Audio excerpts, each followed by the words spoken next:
Snow fell that night like sifted flowers spilling from a torn sack, soft and endless, burying the trails and silencing the world.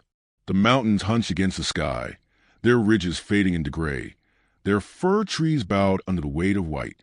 Somewhere between the silence of heaven and the growl of wolves down in the ravine, she walked, an Apache woman alone in a land that had no room left for her.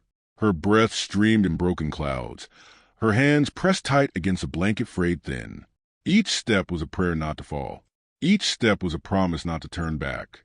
She did not know what drove her forward, except that there was no behind left to her.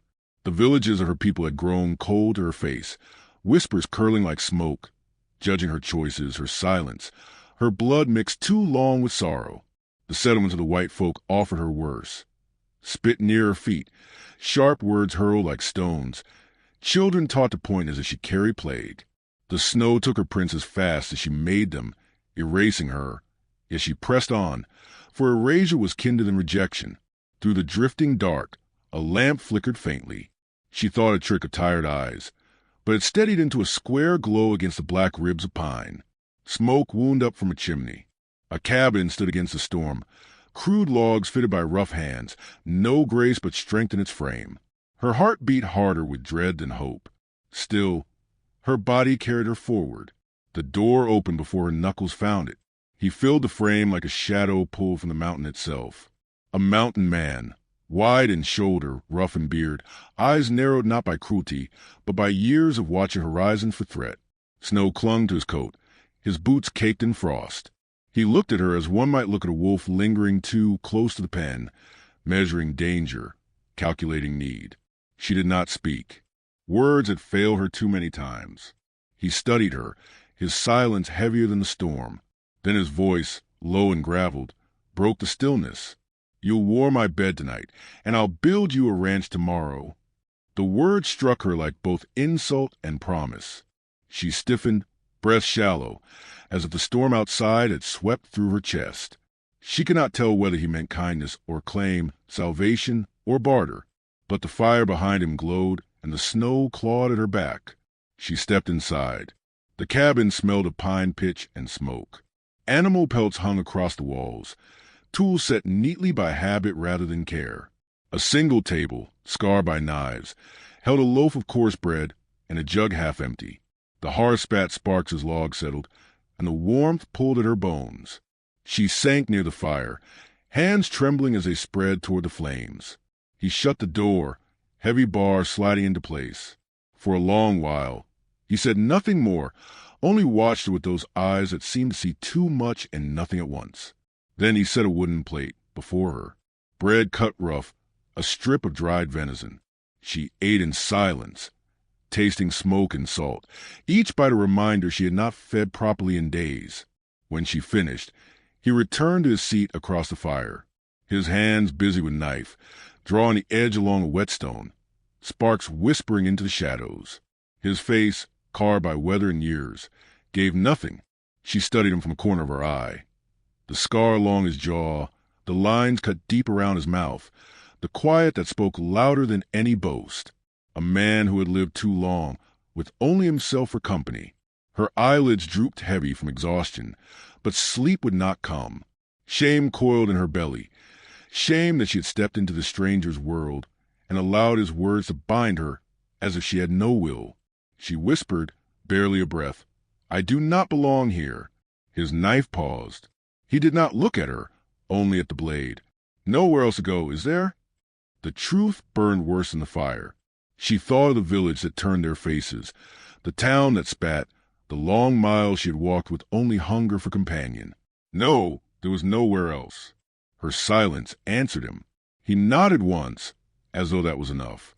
Then, softer, he said, "Fire'll keep. Blankets, too. Rest." She curled near the hearth, the blanket he tossed over her scratchy but warm. The storm outside wailed against the logs. Inside, the only sounds were the rasp of his knife and the crackle of pine. She closed her eyes, but sleep came fitful, haunted by the echo of his words. Warm his bed tonight. Build a ranch tomorrow. She wondered if tomorrow was a mercy or a trap. When dawn seeped pale through the cracks, she woke to the smell of coffee boiling black and strong. He stood at the stove, shoulders bent, pouring it into a tin cup. Without a word, he set it near her. The steam warmed her face. She drank, bitter liquid burning her tongue, but steadying her heart. He pulled on his coat, strapped on boots still crusted with ice. "Town's a day's ride," he said flatly. "Need flour, nails, salt. You'll ride with me." Her chest tightened. Town meant eyes, whispers, the judgment of strangers. She wanted to refuse, yet she saw no path that did not lead to deeper snow. She followed him outside, into a world remade by white. The air bit her cheeks, pine needles dripping diamonds of melt. His horse stamped, breath fog in the morning. He lifted her onto the saddle with a strength that startled her. No hesitation, no gentleness, only certainty. He mounted behind, rein steady in his calloused hands. The animal carried him down the trail, hooves breaking crusted drifts. She sat stiff, heart racing at the feel of him near, at the thought of the town ahead. The ride was long, the silence longer.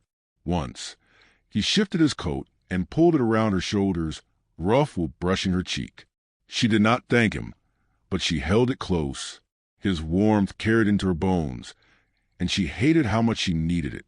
The town rose in the snow like a scar, low buildings, smoke rising crooked from chimneys, fences half buried. Eyes turned as they entered, conversation stilled.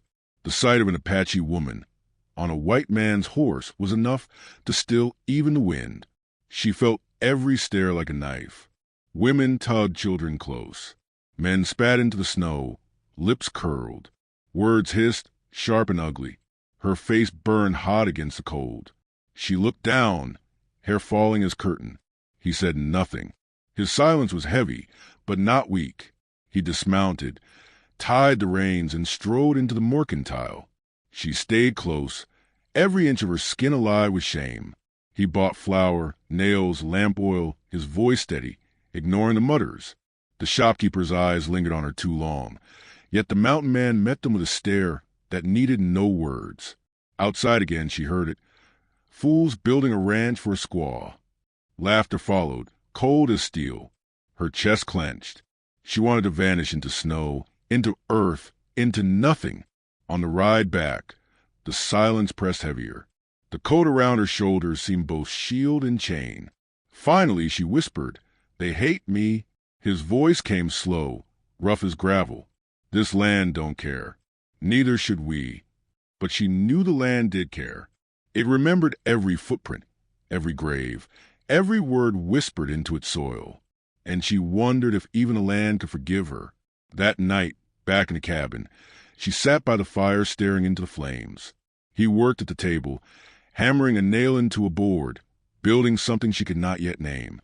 Outside, the wind rose and the forest groaned. Inside, two souls that bound by necessity, silence, and a promise neither fully understood. She thought of tomorrow, of ranches and fences, of a bed that might one day feel more like belonging than bargain. She thought of the long road still ahead, paved with gossip and judgment, shame and hunger. And yet, for the first time in too many years, she let herself think of tomorrow at all. The storm broke near midnight. Stars shone clear, sharp as knives, scattered across the black sky. She lay awake under the rough blanket, listening to his steady breath across the room. The fire burned low, casting soft shadows. Her eyes stung with unshed tears, not of grief, but of something quieter, more dangerous. Hope, a hope fragile as snow on pine branches, one that might break under the weight of the world, but still shone silver in the dark.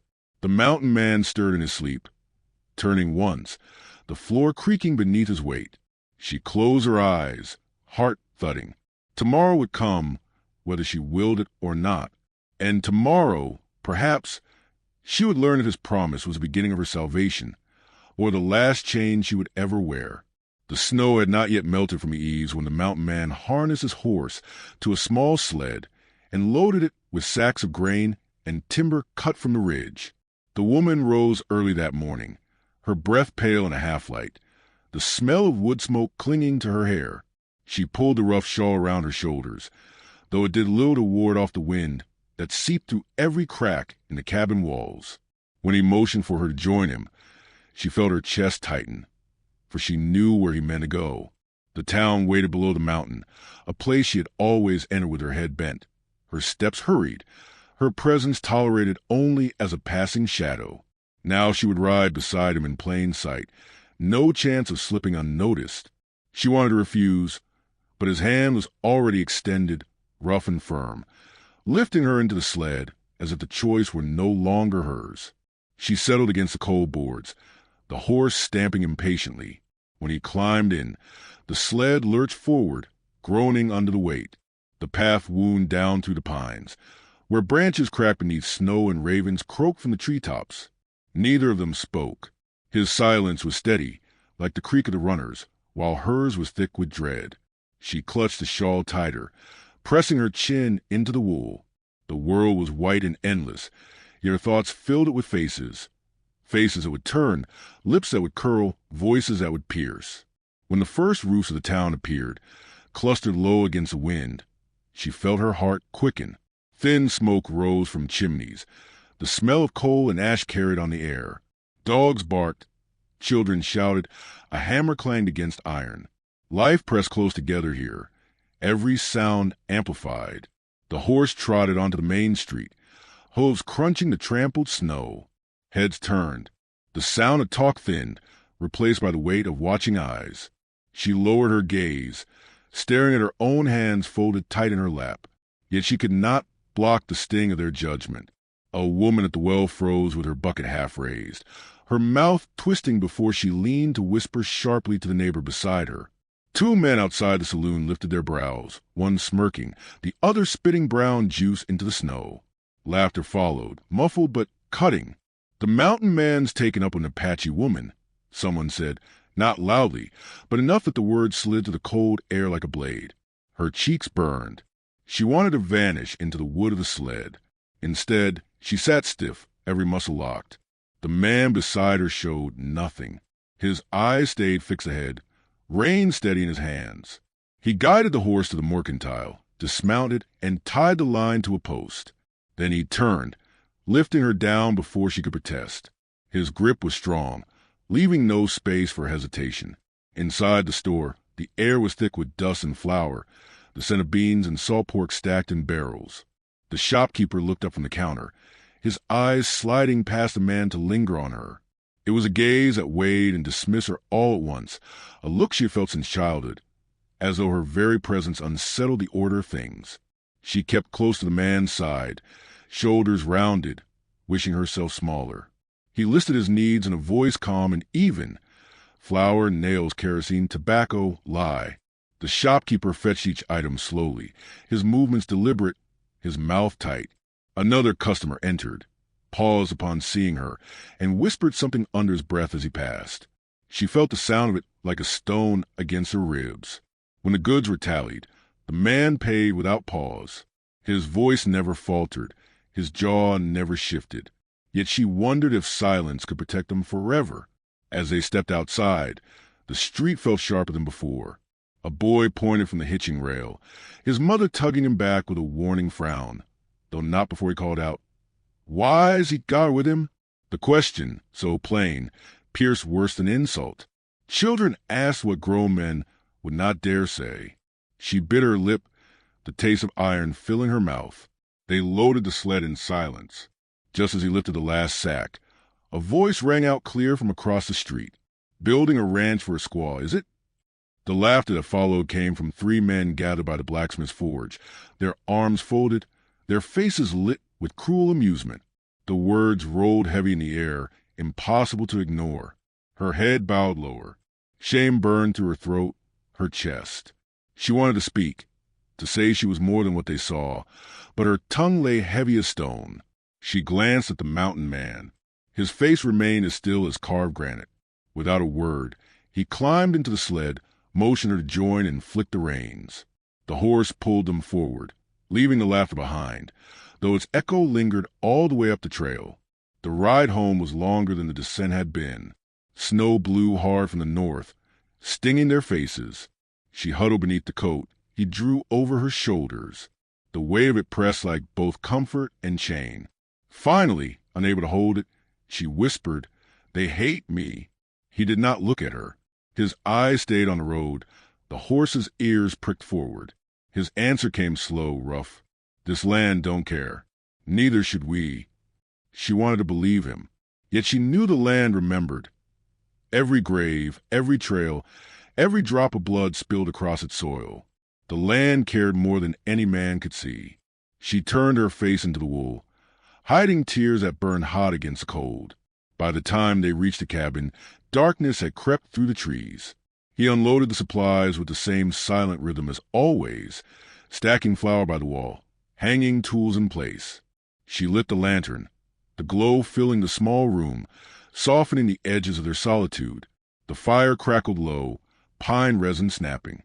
She sat by the hearth, staring into the flames, the words of the townsfolk ringing still in her ears.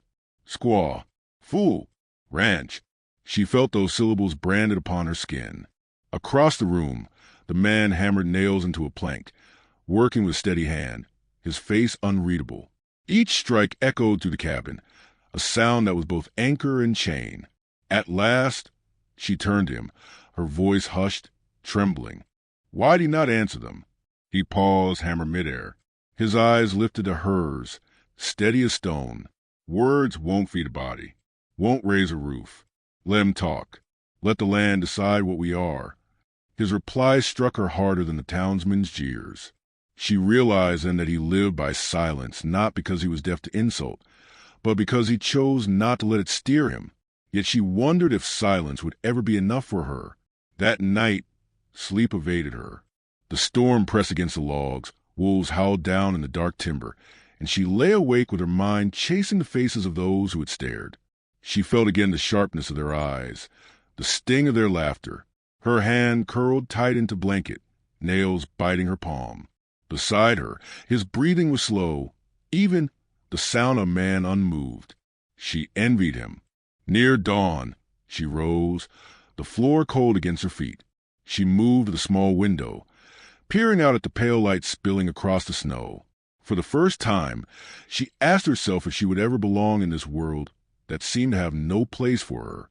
Yet when she turned back, she saw him sitting already at the table, whittling wood into small, steady shapes. His eyes lifted, meeting hers, and though no words passed between them, something shifted. She understood then that his promise, the rough words he had spoken on the night she arrived, was less about her warming his bed and more about the unspoken vow to build something in this wilderness that neither gossip nor scorn could tear down.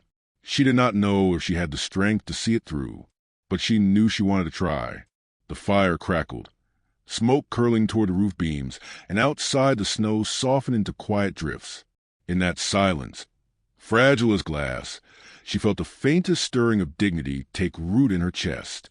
Tomorrow would test it, as surely as the town had tested her today. Yet for now, within the four log walls, she allowed herself the smallest breath of peace. The morning after the storm broke clear and bright, as if the sky itself meant to mock the turmoil that lingered in the hearts of the townsfolk.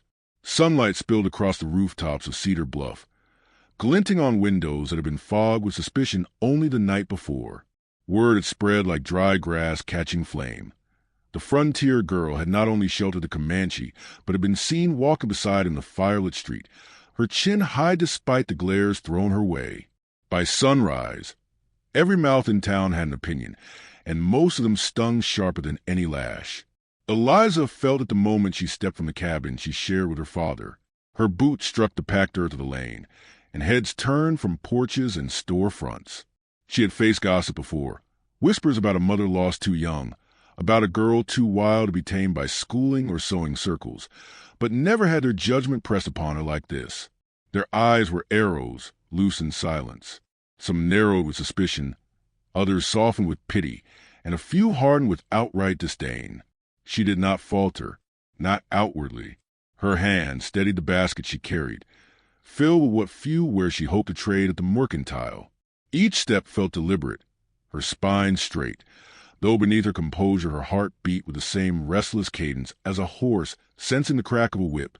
Caleb, the Comanche, shadowed her a pace behind. His presence drew more stares than hers, for in the light of day there was no concealing who he was. His dark hair, bound in braids, caught the sun. The furs he wore marked him as one of the plains, not a cedar bluff. And though his wound had left him slower in gait, there was no mistaking the strength coiled in his frame, nor the keen sharpness in his eyes. He did not glance left or right, meeting no one's gaze, but the weight of their scrutiny pressed on him all the same. At the mercantile, the air grew heavier. Eliza set her basket on the counter, offering eggs and dried herbs in trade. Behind her, the murmurs rose. Mrs. Harding clutched her shawl tighter. Old Mr. Boone spat into a tin by the door, muttering about savages prowling civilized ground. The storekeep, Mr. Whitlow, shifted uncomfortably but took Eliza's goods without refusing her. Still, he gave her less than fair measure in return, sliding a small sack of flour across with a tight mouth, as if the act of dealing with her had soured his day. Eliza's jaw tightened, but she did not argue. Not here, not now. She thanked him evenly, gathered her goods, and turned to leave. The hush that fell as she passed through the onlookers stung worse than open insult. Silence, in Cedar Bluff, was not neutrality. It was condemnation. Outside, she drew in a sharp breath of the crisp morning air. Caleb walked beside her now, his voice low, so that only she could hear. "Why do you endure this?" he asked. His English, though marked by the rhythms of his own tongue, was clear. "Because I must," she replied, her eyes fixed on the path ahead. "This is my home. I won't be driven out of it." That night, the pattern repeated in smaller cruelties. Children, emboldened by their parents' whispers, threw pebbles toward her cabin door before darting into the shadows. A horse trough was overturned near the fence, and someone carved a crude mark into the wood post, half cross, half spiteful curse. Each act spoke not of justice, but of fear, and Eliza knew fear festered faster than reason. Yet not all hearts in Cedar Bluff were hardened. When she carried water from the well, young Tom Weaver, no more than 12, offered to help, his small hands gripping the bucket with hers until his mother yanked him back with a hissed rebuke. And Reverend Cole, whose sermons often thundered fire and brimstone, offered a quieter word as she passed the chapel steps. "Child," he murmured, "the good Lord tries his flock in ways beyond our ken. Hold fast to what you know is right." His eyes flicked to Caleb, then away, the conflict plain in his lined face. Eliza held to those moments, for they were threads of humanity amid a tapestry of scorn. Still, the question gnawed at her. How long could she and Caleb stand against a town's turning tide? It was Caleb who first sought to answer it. He spent his daylight hours laboring despite his wound, helping to mend the fence, gathering firewood, tending the chores her father could not manage alone. His presence, once a secret liability, became a visible defiance. "If they see I mean no harm," he told her one evening as the sun bled crimson over the plains, "perhaps their anger will lose its teeth." Eliza wanted to believe him. She watched the strength in his hands as he split logs, the patience with which he spoke to her father, the quiet way he moved within the cabin's small space. There was a steadiness in him, as if the storm outside could not shake the river that ran within. But the town was not so easily swayed. A week later, Sheriff Dawson rode out to her place, the dust of his horse rising like a warning before his boots even touched the ground. He was a man of middling years, with lines carved deep from both sun and suspicion. His badge caught the late light as he leaned in his saddle, voice measured but edged. "Miss Eliza," he said, "you've always been a stubborn one. Folks say that stubbornness is turning dangerous now." His gaze cut to Caleb. "You're keeping company with trouble. I can't stop men from whispering, but if harm comes of it, don't say you weren't warned." Eliza's chin lifted, the same defiance that had carried her through the mercantile rising again. "Sheriff, this man saved my father's life when he was lost in storm. He's no danger to anyone here." "That's not what the town sees," Dawson replied. His hand shifted on the reins, restless. "And what the town sees, it acts upon." He tipped his hat, spurred his horse, and left a trail of unease in his wake. The warning lingered long after his departure. That night, as fire crackled on the hearth, Eliza turned to Caleb. "They won't forgive it. Not easily. Every day you remain here, the danger grows." Caleb studied her in the flickering light. "Do you wish me gone?" Her throat tightened. "No." The word was sharp, unguarded. She softened it after a moment. "But I fear what they'll do." He inclined his head, a shadow of a smile at the edge of his mouth. "Then we'll show them another way." So it was that, slowly, deliberately, they began to carve out a place of belonging, not by hiding from the town's gaze, but by standing firm within it. Caleb joined Eliza in bringing goods to market, his silence a shield against taunts. When the preacher called for aid in repairing the chapel roof after a storm, Caleb climbed the ladder with hammer in hand, his movement steady though every eye below weighed him like a scale. Eliza, too, bore herself differently. Where once she hurried past the whispers, now she met them head-on, her voice calm, her shoulders square. "Good morning, Mrs. Harding," she would say, forcing the woman to acknowledge her humanity rather than her defiance. Small acts, but each chipped at the wall the town sought to build around her. Not all were convinced, but not all remained hardened either. Tom Weaver's father, a rancher whose cattle often strayed near Eliza's land, nodded one day when Caleb helped return a stray calf. The gesture was small, almost reluctant, but it was not lost on those who saw it. Still, peace was fragile. One evening, as the sun dipped low and shadows lengthened, a stone shattered the cabin window, hurled from unseen hands. The glass scattered across the floor like fallen stars. Eliza froze, fury and fear warring within her, but Caleb only moved to the door, stepping outside into the dark. No one lingered. Only silence stretched across the plains, broken by the restless wind. Yet in that silence Eliza felt the truth keenly. The fight was not won. The town's judgment still pressed upon them, ready to flare into violence if stoked by the wrong spark. And yet, as Caleb returned to her side, his calm presence a steady anchor, she knew they had planted something the town could not easily uproot. A seed of belonging, fragile but alive, born not of acceptance freely given but of endurance and quiet defiance. That night, she whispered to herself, almost in prayer, "Let them see us not as enemies, but as neighbors." Whether the plains or the people would answer that prayer, she could not yet know, but for the first time since the storm, she felt the stirrings of hope beneath the weight of judgment. The days stretched into weeks, each marked by the push and pull between fear and possibility. And those shadows gathered still at the edge of Cedar Bluff. In the heart of Eliza's cabin there burned a fire not easily extinguished, a fire belonging that demanded to be seen. The fire crackled low in the stone hearth, throwing restless shadows along the cabin walls.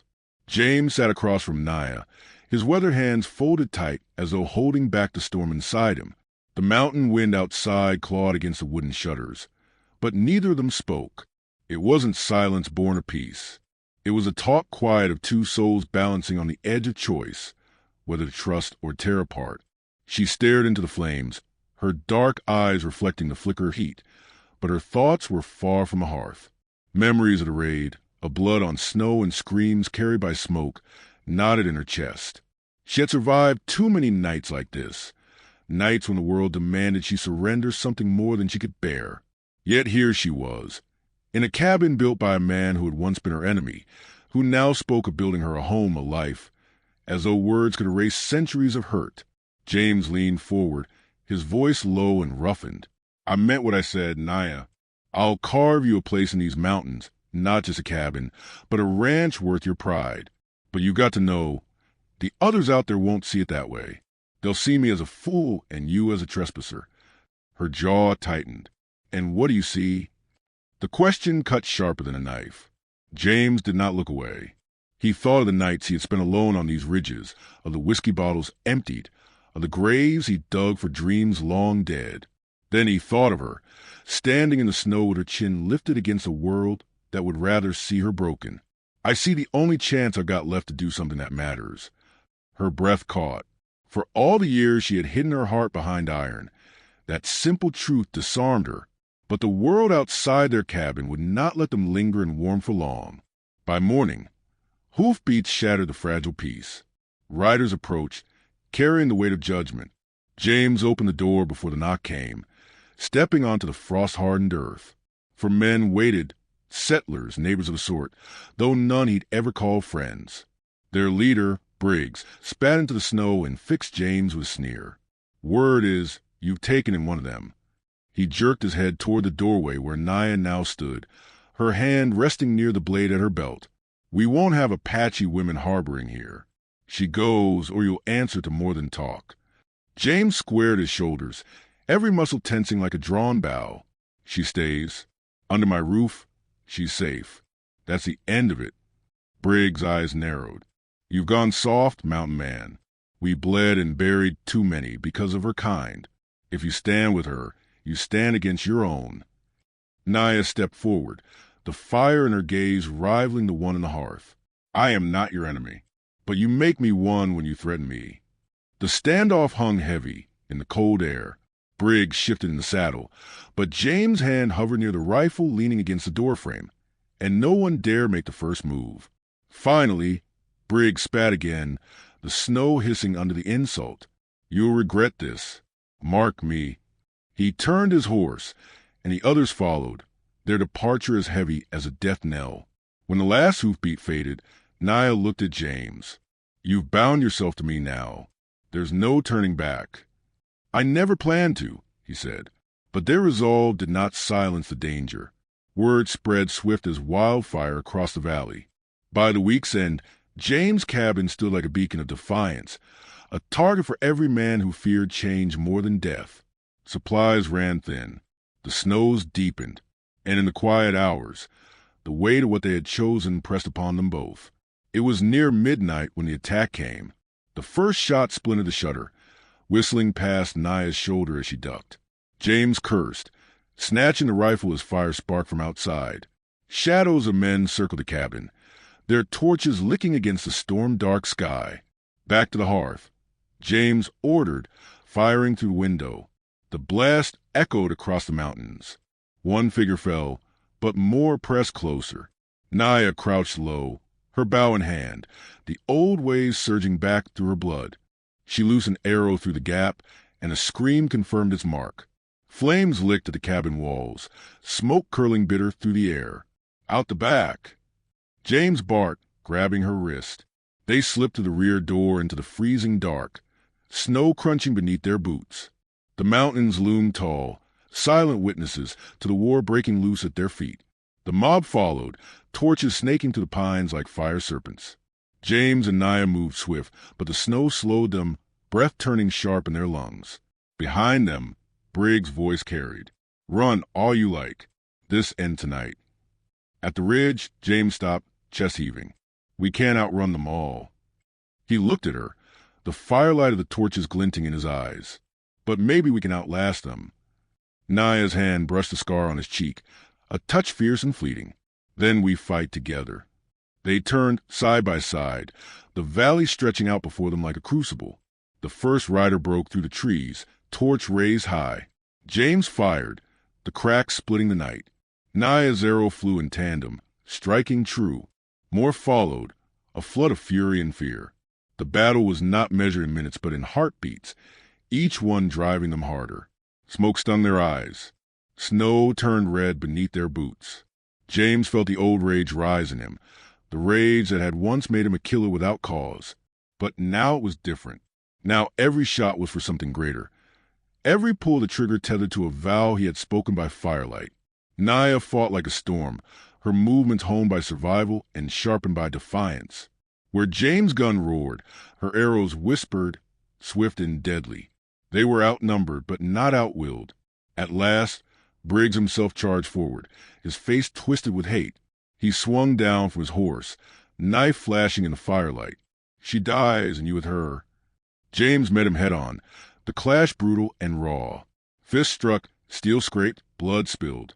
Briggs drove the blade toward James' chest, but Naya's cry cut through the night. She loosed her final arrow, striking Briggs in the shoulder. The knife clattered into the snow. James seized a moment, knocking Briggs to the ground. His knee pressed hard against the man's chest. The mob faltered, their leader writhing beneath the weight of defeat. Torches dimmed as doubt crept in. James' voice thundered across the valley. Hear me. This ends now. I'll not bow to hate, nor let fear decide who's worthy of a life here.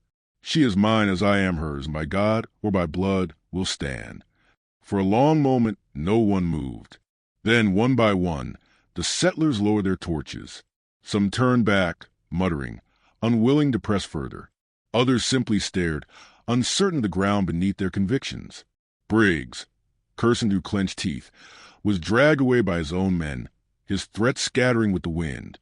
When silence returned, it was heavier than the fight itself. James slumped, blood seeping from a cut along his brow. Naya knelt beside him, pressing her hand to the wound. "You could have killed him," she whispered. "I nearly did." His eyes met hers, weary but clear. But that would have been his way, not ours. Her throat tightened, though she forced a smile. Then perhaps she'd begun to learn what it means to live with more than just survival. The first light of dawn crept over the mountains, pale and unyielding. The cabin lay scarred, smoke rising from its blackened timbers. Yet it still stood, like them, battered but unbroken. James drew a long breath, his hand closing around hers. "We'll rebuild. Not just the walls, but the life we promised." "And the others?" she asked. "They'll remember this night," he said. "And maybe, just maybe, they'll think twice before trying to tear us down again." She held his gaze, seeing in him not just a man who had once been hardened by loss, but one reshaped by fire, by choice, by love that had survived its trial. The mountains stood witness, eternal and indifferent. Yet for James and Naya, beneath the fading glow of firelight, redemption had taken root, and from that root, something lasting would grow.